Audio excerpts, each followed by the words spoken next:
మొన్న అంతమంది ప్రాణాలు పోయాయి కదా. ఆ బైకర్ కూడా ప్రాణాలు కోల్పోయాడు కదా. 2 వ్యక్తులు ట్రావెల్ చేస్తుంటే శివశంకర్ అనే వ్యక్తి ఇదయ్యాడు, ఇంకో మనిషి ప్రాణాలు కోల్పోయాడు కదా. ఆ మద్యం కనుక అవైలబుల్గా లేకపోయి ఉంటే, ఆ టైంకి అక్కడ ఆ మద్యం కొనుగోలు చేయకుండా అతను మామూలుగా వెళ్ళుంటే అతను బతికేవాడు, ఆ 19 మంది ప్రయాణికులు బతికేవాడు.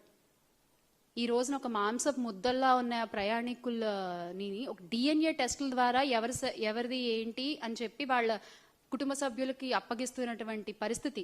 ఇంత విషాదకర ఘటన అవసరమా రాష్ట్రంలో మనకి? ఒక తల్లి తన బిడ్డ కాలిపోకూడదని చెప్పి ఇలా పట్టుకుని తను దహనం అయిపోతూ ఆ బిడ్డను కాపాడే ప్రయత్నం చేసిన హృదయ వికారమైనటువంటి ఆ సంఘటన చూడాల్సిన కర్మ ఏంటి మనకి?